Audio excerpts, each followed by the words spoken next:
Hello, and here's the final offering that I have for you for creating coral looking bits on your piece. And this one will create a very textured 3D like effect. And I find that the best type of cloth to use is something very thin and almost transparent. I've tried it with cottons, with polyester, and if you happen to have any scrap pieces of fine silk around, they'll work really well too. So the first technique that I'd like to show you is called gathering. And this idea came to me when I noticed that there was a little strip of silk fabric. It's not particularly interesting color, but it happened to be sitting on my desk. The edges of this piece, it's just been torn and they're frayed, and I think it's got a very natural, organic look. And I thought, I wonder what I can do with this. So what I'm going to do is I'm going to stitch a row of running stitches right down the middle of this piece here. And you can see as I'm stitching, as I pull the thread, that the cloth gets bunched up. And that's exactly the look that I'm going for. And the nice thing about working with silk with this technique is it packs down really tightly, so you can get a really fine level of detail if you want, depending on how big or small your stitches are. So I feel like that piece is big enough now, so I'm just going to now stitch it down to my cloth. And I happen to be using bright orange thread, and surprisingly it's not going to really show up very much on the brown fabric, because the stitches will sort of sink into all of the ridges and nooks and crannies that I've created by doing this gathering. So I'm just going to take some straight stitches around my piece. If I want it to be quite loosely held on and the edges to kind of lift up, I can just do a few stitches in the middle. But if I want it to be kind of flatter and more tightly secured, I can do more stitching around the outside edges. And now this, I think, could look really interesting if you were happy to add little seed beads in here. You could just add a bead with every stitch, and that could look really interesting in a slightly contrasting color. It would add some little glints of light from the glass seed and another element of color. But I tend not to use beads because, well, for the same reason that I don't use pins. It's because I have enough trouble with my thread getting caught on bits of cloth and things like that adding beads on there, it's just more likely my thread ends up getting caught around the beads, and I don't enjoy the process as much.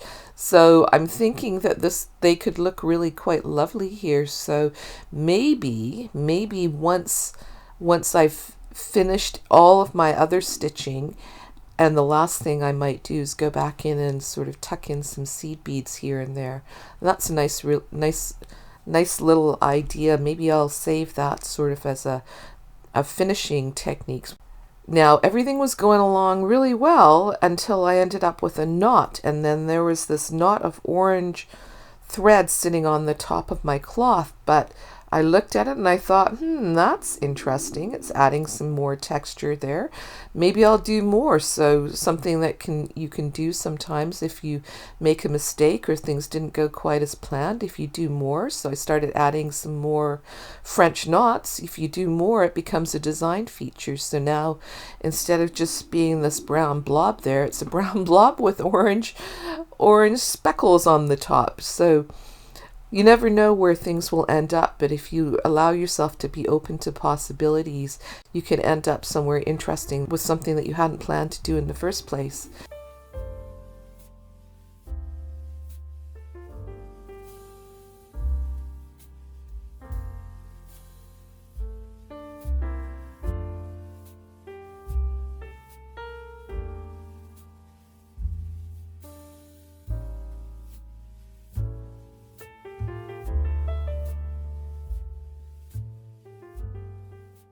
So there it is. There's my finished piece. And now I have another technique to show you. This one is called ruching. I'm going to start out by sewing onto a separate little blobby round of fabric. The gauzy top piece of fabric, this is another polyester, pattern polyester, is about oh, I don't know, 3 or 4 times bigger than that base piece that I'm going to sew it onto.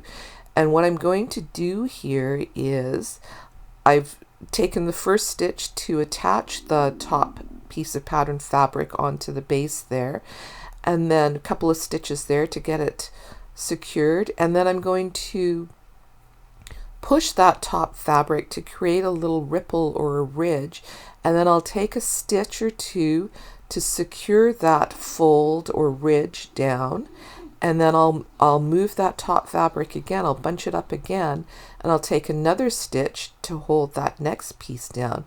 So, and I just keep going, I just keep moving the top fabric, pushing it towards the center, towards the part that's stitched, and then securing that next fold or ridge or lump down.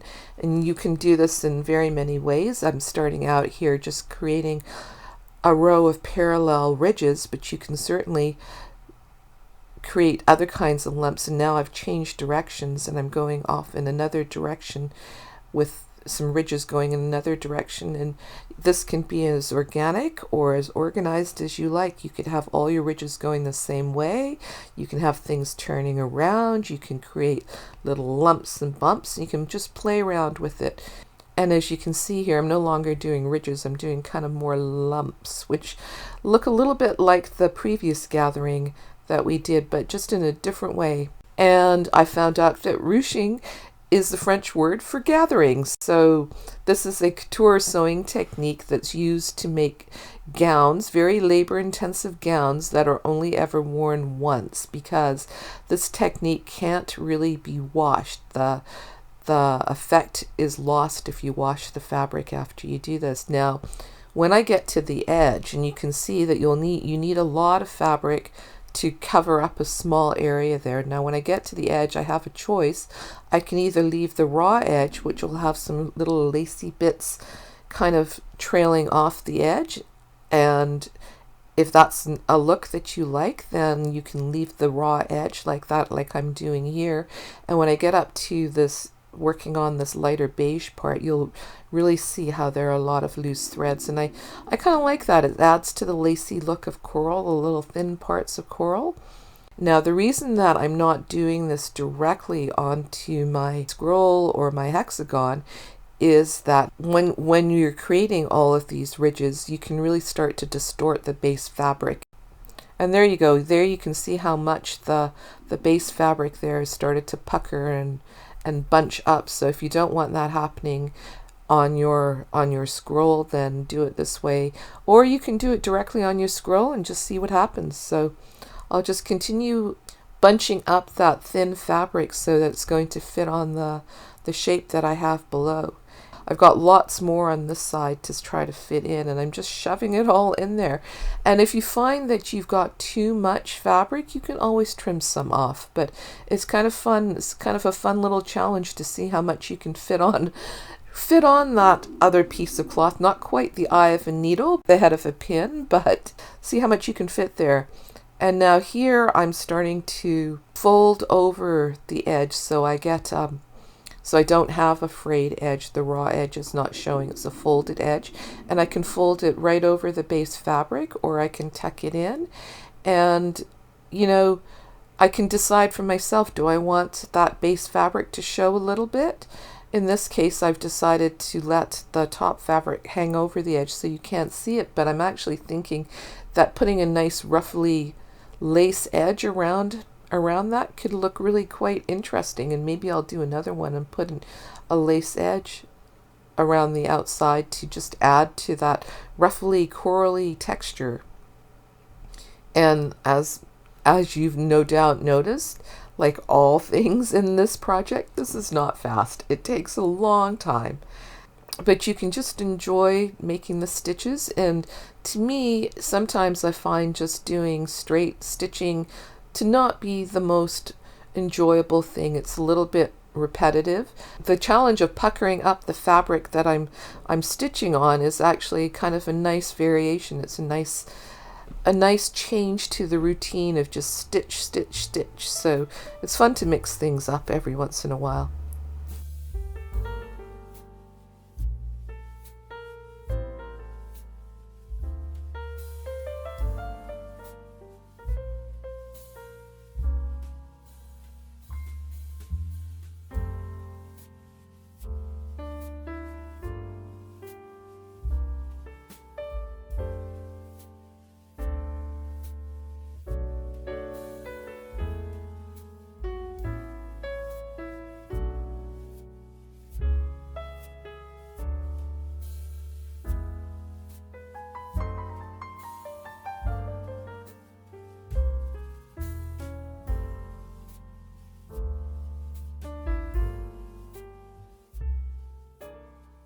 So after I've got all my puckering done, I'm going to sew that piece down onto my hexagon in this case, because I think that it's a good contrast between the color of the hexagon.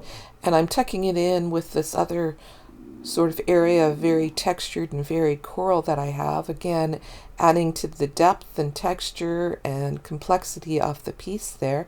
I can still add more stitches to pucker up my fabric more if I want, to pucker up that top layer of fabric, or to flatten out some parts that were sticking up further than I want them to, and I'll just keep going around until the whole thing is stitched down. And that's how it looks. And now the last thing I'd like to show you is something called yo-yos. Now, this is a technique that's used in quilting, typically to make round circles, but I've used them to make these little pouch-like pockets here. And I tried it with regular quilting cotton, and I didn't really like the thickness of it, so I'm using some thinner fabric, and I'm starting out with a circle, a roughly cut circle that's slightly bigger than the top of my thread spool there, and I'm going to stitch again just with a straight running stitch around the outer edge of that circle, all the way around the outer edge.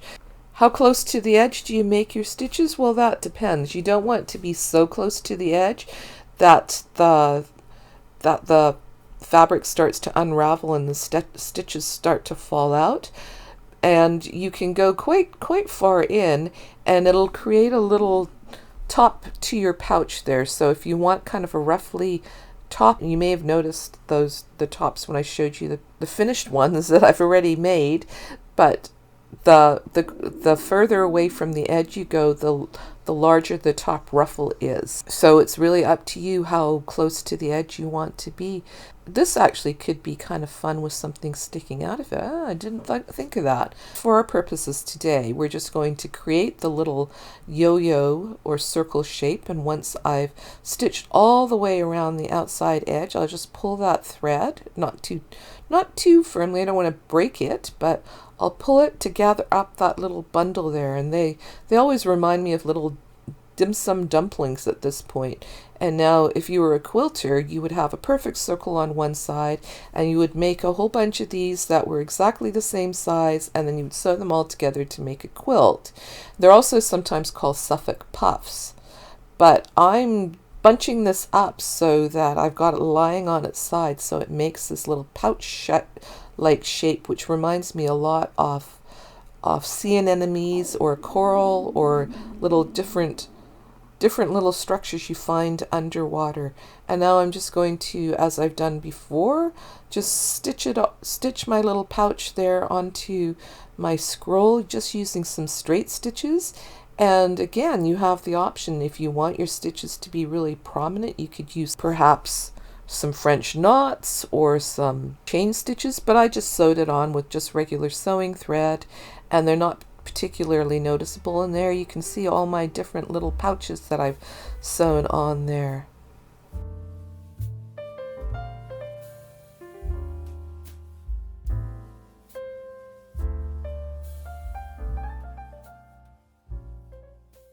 And then if you look at the edge here, you can see how these little 3D elements stick up from the surface. So if you enjoy that look, you're most welcome to try this out. But if you'd rather your pieces to stay quite flat on the surface, then don't feel like you need to use these techniques, and have fun stitching.